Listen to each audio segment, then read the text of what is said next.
Hi everyone, I'm Heath Hightower, co-host of Process Recordings. Before we get started with today's show, I want to just give you a quick reminder.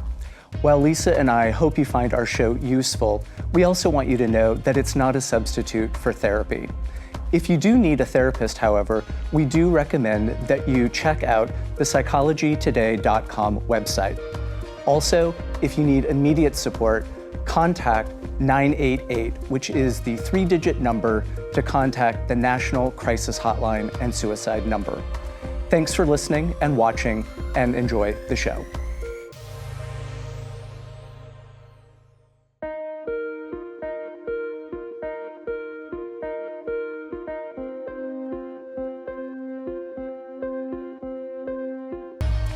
Hi everyone, I'm Heath Hightower. And I'm Lisa Wessan. And this is Process Recordings, the show where we have real talk about real human experiences, and we offer real solutions to some of life's greatest challenges. Hi, Lisa. Hello. How are you? Very good. It's always a pleasure. Love this topic. We could probably do a 10-part series on procrastination. I know, but I'm going to put that off. Yes. I'm going to put that off for now, right? Here we go. Yeah. No, I know. Yeah. And I love what you said in the early episode, the first episode about the culture, the demands on high achieving. And the question is like, how much is enough? Yeah. How much work, how much wealth, how much time? We have a limited amount of time on this planet. Yeah. So let's begin. Yeah.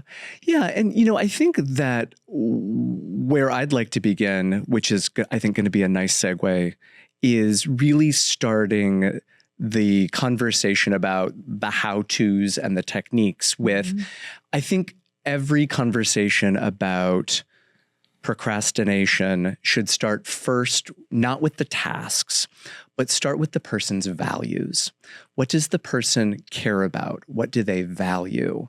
And I also think it's important for us to help our clients as well as people have a conversation that differentiates what you actually value versus what you think you should value. Right?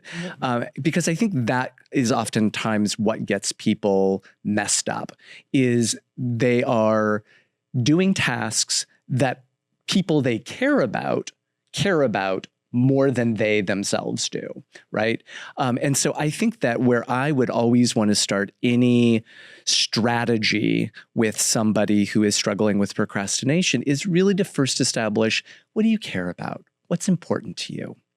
Versus what do you think should be important? Right. Yes. And to your point, we often inherit some of those shoulds from our parents. Yeah. Like we realize somebody thinks I should do this, I should do that. It's like, I don't care about that. I'm not going to do that. Right. You have to learn what's important to you. Yeah. And that's a good project, a therapy project, values and priorities, writing them down. There are lists available. There are indexes, the DBT book has a bunch of pages on it. Yeah. It's good to sort yourself, to know what is important to me. Yeah. And then you can make decisions and be less procrastination because you're doing less stuff. Yeah. Other people's other people's values are not going to affect you. Right. Mm-hmm. And I also think that one of the other things that I think this particular exercise does is it allows you to review your values, to actually think about, do I still value this thing that I say that I value? Do I still value spending my time being a corporate lawyer, doing, acquisitions and corporate takeovers?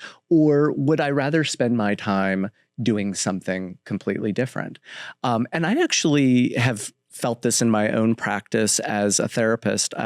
One of the things I've noticed about myself is about every 5 to 6 years, I go through this 6-month period of kind of getting a little twitchy, where I'm trying to figure out, is this all there is? Like, is this all that I want to be doing? Like, and I feel like I need to change something up.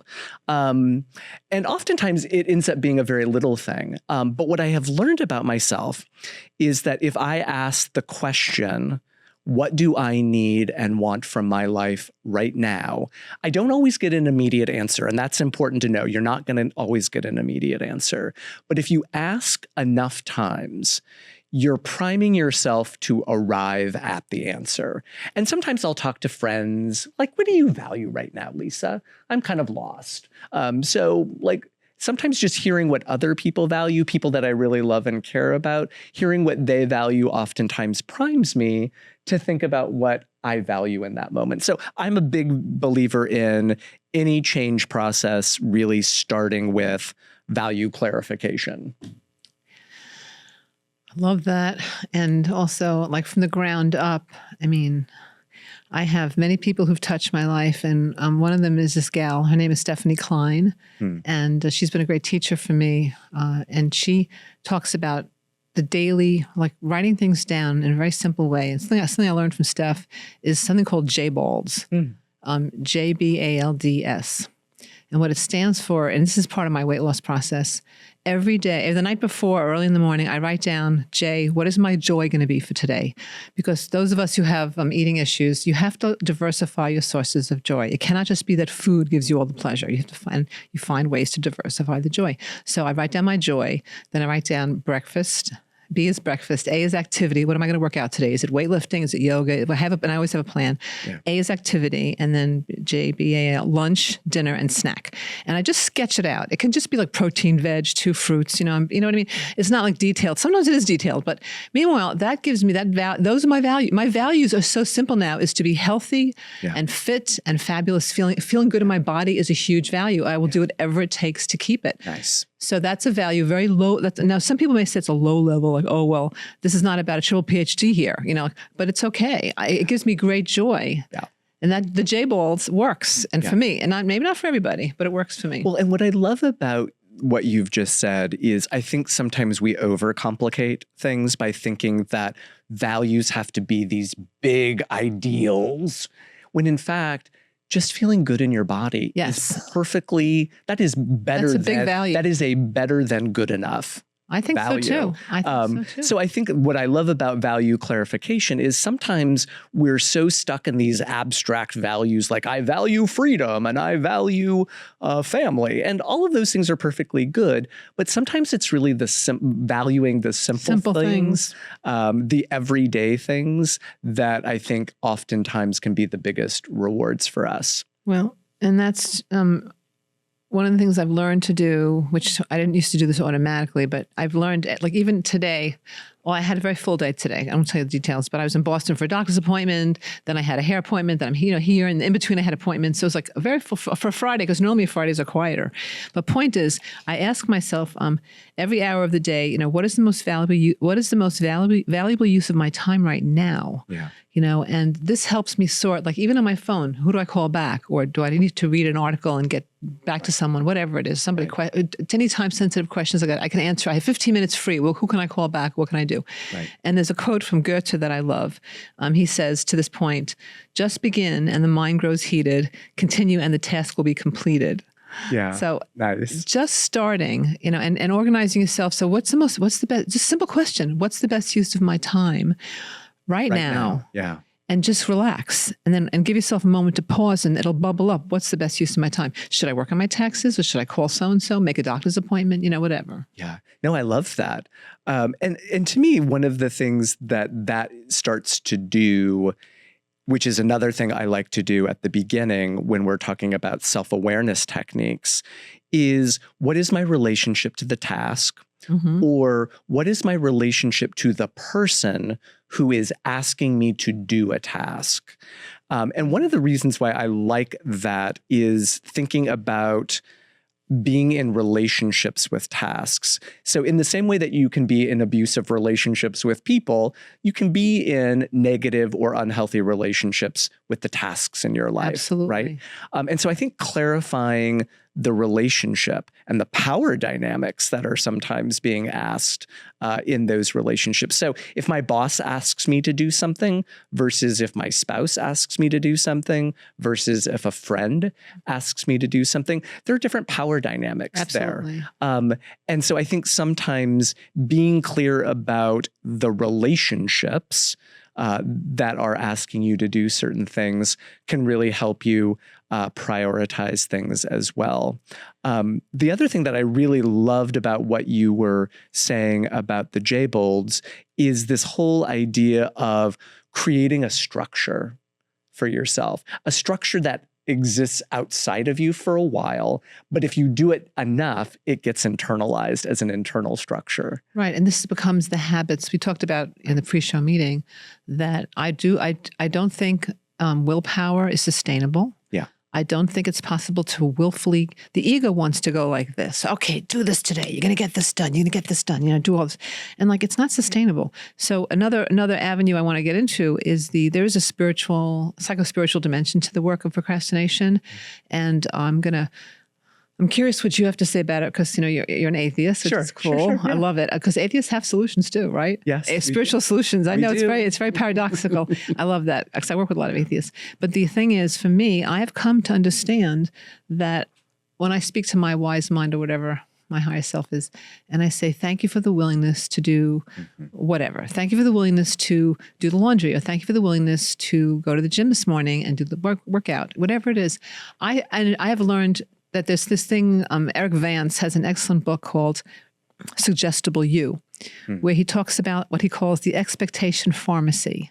And the words we use become like code, which make our pharmacy create the chemicals that make us do the stuff or not. Oh, wow. Highly recommend. So interesting. Eric is E-R-I-K Vance, V-A-N-C-E, since we don't put notes in. Yeah. Anyway, so this is fascinating that we have an expectation pharmacy that can beat the procrastination, but you have to learn how to code. Now, whatever follows I am, when you say I am this, that, or the other, if you say I'm someone who's going to do X, Y, Z, and I'm someone who gets excited about running, or I'm someone who's excited. And to that I add, with the help of, now you fill in your higher power, with the help of the higher power, each day I'm getting healthier, wealthier, stronger, and wiser. And helping others do the same. Yeah. With the help of the higher power, I'm eating wonderfully strong, healthy foods. Whatever, you put that formula together for yourself. With the help of whatever your higher power is, fill in the blank. Each day I'm becoming more blah, blah, blah. That is a formula for success. Yeah. And it beats the procrastination down. Yeah. Yeah. And, I think that from a more existential standpoint, I think part of what the focus would be on is becoming aware of tasks that give you a sense of purpose and meaning in your daily life. So for me, just for example, I love cooking. I never procrastinate making dinner, and I never procrastinate going to the grocery store, because for me, the creative process of taking raw ingredients and at the end of the day, knowing that I am going to feed my husband, which he calls, edible love. There's something about that that's really meaningful to me. But honestly, I hate talking on the telephone.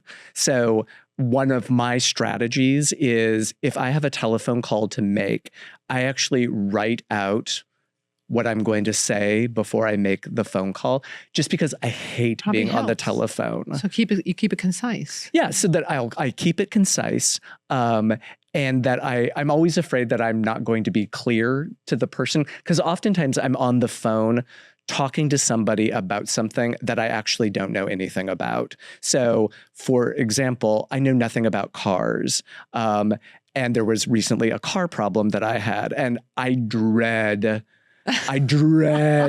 dealing with the car, because I'm afraid that I'm going to sound stupid to the mechanic who knows everything on the phone. It's not your wheelhouse. I know, right? It's not my wheelhouse at all. So for me, in order to have control over this task that I hate doing, I write it out.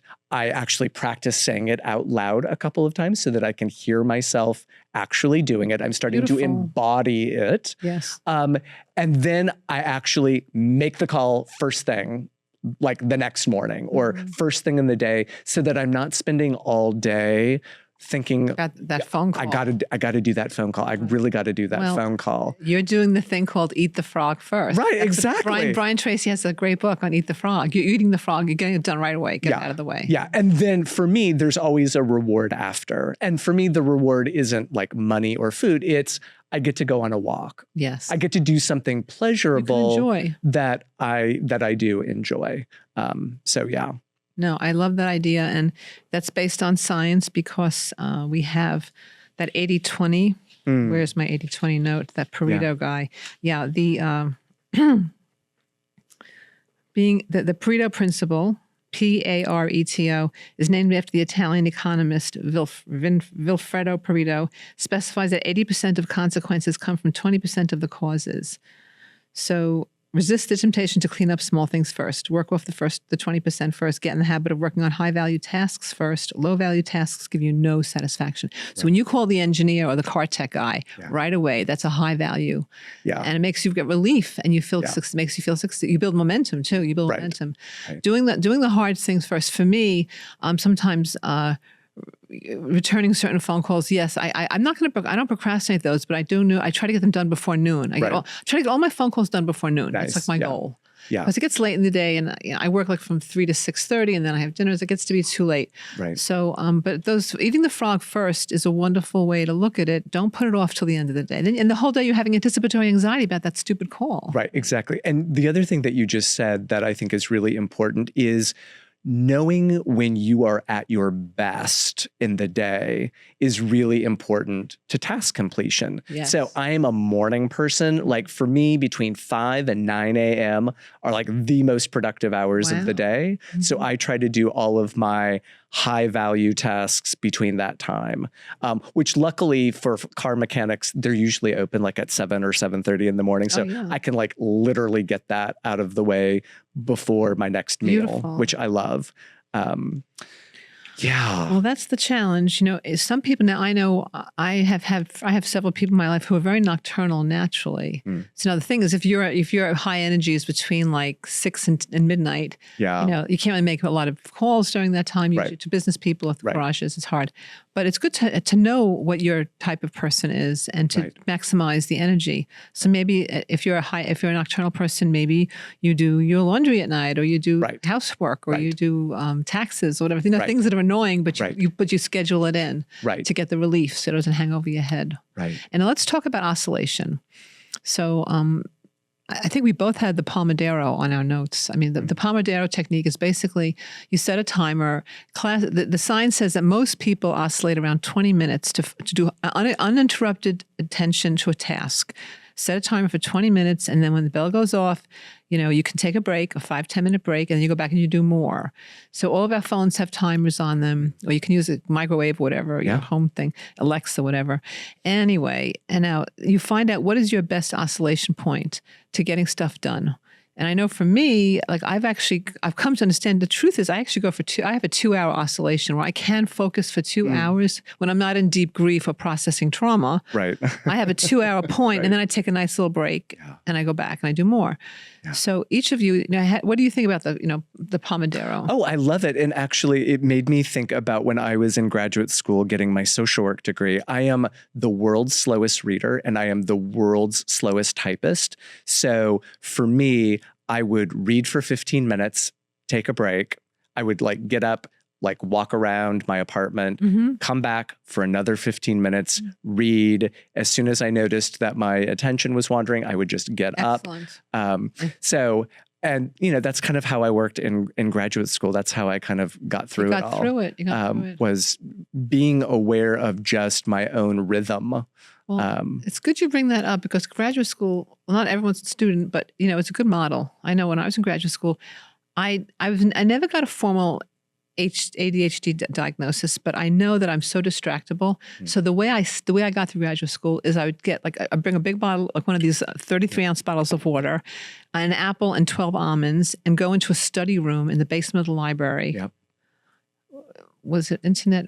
My graduate school had internet. My undergraduate did not. But I learned to do I'd sit there for 2 to 4 hours, no phone, no computer, even just with books. In those days, we were reading real. We didn't have Kindle. It was books, and I just sit there. And I had my snack if I needed food, and that was it. No distractions, no people. These people, I admire people who can sit in Starbucks or Paneras and do their work. Wow, I cannot do that. Yeah, that kind of stimulation. I'm looking around at everybody. That would be hard. But some people do. Some people like that. Yeah. No, but I know for me, there's no shame in that game. I have to say, if you have to get something done, the habitat is a big part of success. Yeah. what's that expression? Like your habits and the habitat create the habitat, but the habitat creates the habits. But you need to know your limitations and your gifts and what you can do. How much stimulation can you handle when you got to get something done? Yeah. I have very little. I have to be isolated. I can't work in a big, noisy environment. Yeah. No, I think that's really important. And, I think it's funny, as I was listening to you talk about the importance of your environment, it made me think of the work that I am often doing with clients who experience depression and have a really hard time getting out of bed. Oh, yeah, well. And one of the strategies we use to kind of help people with that is this whole idea of chunking. Yes. This idea where you split literally every task into its most base element. So literally for some clients, it would be open your eyes, roll over to your left side, and then give yourself an affirmation. Yes. Then put one leg on the floor, give yourself another affirmation, then put the next leg on the floor, stand up. Yes. Yeah. Take one step to your phone, which is located across the room. So really just breaking down things into more minute steps. Micro units. Yeah. Yeah, exactly. And what I really encourage people to do is get ridiculous. Like get ridiculously small, what seems ridiculously small. The way that I like to think about it is when I was little, I would oftentimes have all of this food on a plate, but the only way to eat the food on the plate was to cut everything up into small bites and just take one bite at a time. And the same thing is true with this idea of chunking. It's really about breaking things down to alleviate anxiety, and then you can like rapidly do one little thing at a time, which then builds the kind of momentum that you were talking about. And now in order to do this, now I said before the show, I don't want to, when I get excited or I'm trying to finish, I don't want to do pressured speech right now, but I feel like I have 1,000 words to say in 4 minutes. Okay. So I'm doing a massive zip file here.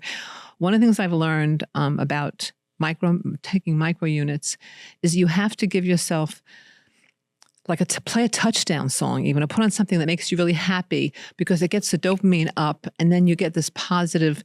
Your inner pharmacy creates a good loop of success. Now people say, "Oh, that's so silly putting on a song," but it actually works. The feedback, right? You need to give yourself permission to have a bunch of songs, make a playlist for success. Your whatever you want to call it. Right. I call them touchdown songs. Like, yay, I have this, like Mandisa has this one. There's one artist I love. Her name is Mandisa, Mandisa. She has a song called Overcomer. Like, you're an overcomer. You can do it. Like, it's such a happy, it's like a real cheerleader song. So when I do something, like when I did 2 hours of tax work recently at a chunk, I'd put on Overcomer. I can do this. Now, the words, again, we talked about the expectation pharmacy a little bit in the previous episode. Yeah. When you say, I am someone, I can do this. I can do hard things. Yeah. There is a solution. I'm going to get through this. This too shall pass. Your body helps you feel, yes, this is true. And it makes it so. Now, you may say, I'm conning myself. It's like, what is that? It's nonsense. It's not. The words create your reality. When you say those words, it helps create, you're becoming someone else. You're changing your mindset. That's how you do it. Right. And we need to do a show just like on the neural network thing and building new neural networks. But those words, improving the self-talk can change your biology. Yeah. And now there's science on this. I mentioned, Bruce Lipton's book, The Biology of Belief. I mean, it's really powerful to say to yourself, I can do hard things. Yeah. And that actually, I borrowed that from Glennon Doyle, her book Untamed. Yeah. I learned that from Glennon. I can do hard things. When I say that, I get like Superwoman feeling, like I can do hard, and then I do the hard, then I lift the 50 pounds, or I do my taxes, or I call the doctor who's annoying me with collateral questions that are ridiculous, whatever it is. Right. I can do hard things. And then I become a person and my identity changes. I'm someone who can do hard things. Right. Exactly. And then that's helping the procrastination problem. Oh, absolutely. Yeah. Well, and I think like basic rewards, right? Like rewards. Right. Some sort of reward is a helpful incentive to do things that we might not otherwise do. Most of us wouldn't go to work if we didn't have the reward of a paycheck. That's right. So yeah. We need to give ourselves rewards, and even the small, like playing a song. Yeah. or playing with, give yourself permission to play. If you have a lot of work, take a 5-minute break and play with your cat or your pet if you're working at home. Like, that's a reward also. Yeah. Yeah. And I actually find that when you interweave work with reward, the day goes by more quickly and I'm actually more productive. When I was writing my doctoral dissertation, I would write for 2 hours and then I would go for an 1.5-hour walk. And I was productive while I was still walking. Yes, that's the beauty of that. Yeah. We need to be gentle with ourselves. Well, I'll say, you need to be gentle with yourself. You need to be kind to yourself. And remember that we are all, this whole life process, we're all struggling through. Everyone is, I used to say that I was failing forward, but, allowing myself to take risks. But my friend Jill, I have a dear friend, Jill Barron, she wrote a great book called Don't Mess with Stress, by the way. It's a great book.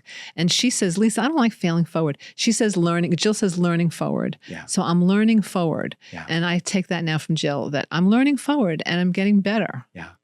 Yeah. And as we're getting ready to wrap up, some of the last thoughts that I'm having is really know the value of the things that you do and be clear about the meaning that those things do or don't have in your life.